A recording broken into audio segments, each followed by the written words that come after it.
Yo guys, papalitan na natin yung stem ko. Ito yung nakuha natin, yung the project. Ito. Ayan, the project. Ito yung stem na nakakabit sa akin ngayon. The project din to, pero yung ano neto, Mamba. So ito naman, hindi ko sure kung ano, pero negative 17 naman to.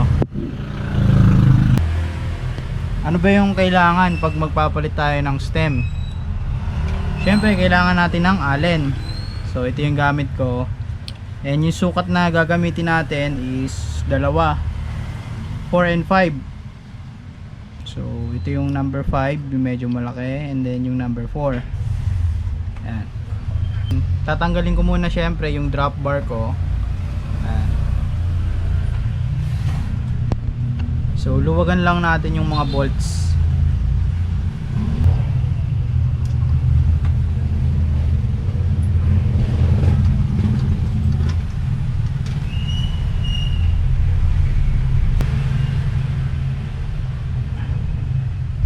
Ayun, tanggal na natin yung drop bar. Lagay muna natin yan dyan. Tayo. Bali ako, ang ginagawa ko, luluwagan ko muna to, yung para sa top cap. Yung allen pa rin na yun yung ginamit ko, yung number 4. Niluwagan ko lang, and then yung sa top cap naman ngayon, tsaka natin gagamitin yung number 5. So ayun yung sa top cap.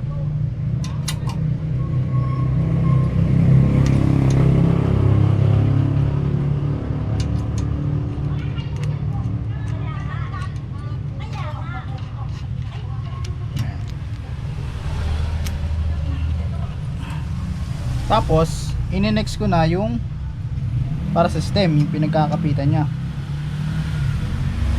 sa may steerer. Ganun. Hindi na ako magtanggal ng stem.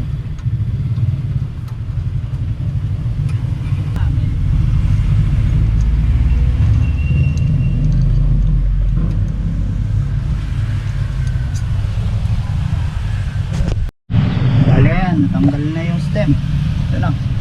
Bali ito yung base plate nya, saka yung mga bolts nya. Ngayon ito naman,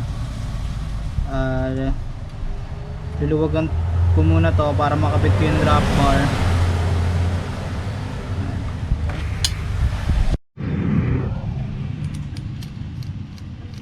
Ganun pa din, same procedure. Tanggalin yung base plate.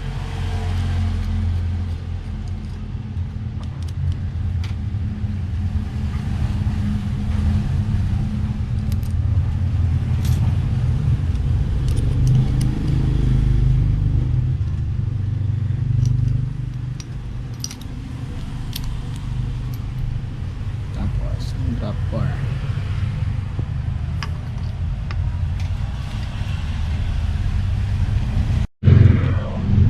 So yan.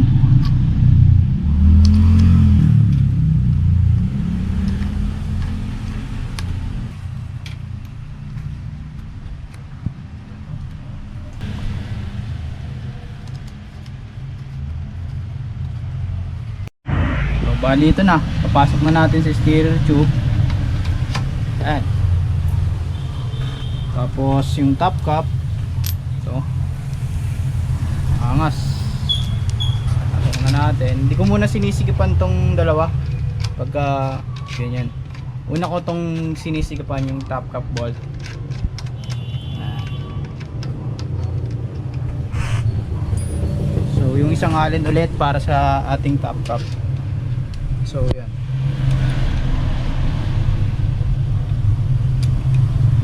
Tapos hindi ko muna hinihigpitan din ng todo. So bali nasigipan ko na yung top cap.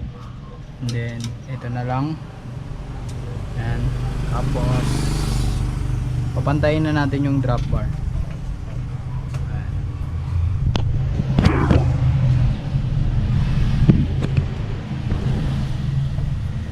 Tapos syempre higpitan natin yung mga bolts. Yan. Pag napantay ko na yan, tapos higpitan ko na tong mga bolts. Okay? Antayin nyo na lang yung tapos na. Ayan na. Okay na siya.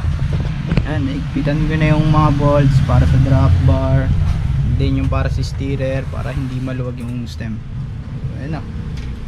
Yung drop bar ko pala is Pro Vibe 7S, size 40 traditional bend. Ayan, traditional siya. So ayan siya. Ayan. Alright. So ito, tatabi ko muna or ibenta ko kapag okay na sa akin yung degree nito. Magkasing haba lang to. Ano pala to? 100mm negative 7. So kung ibebenta ko siya, siguro 1K na lang. Ayan. Ayan yung, ito pala yung mga issue. Ayan. Kinakalawang lang yung bolts. Pero presentable pa naman.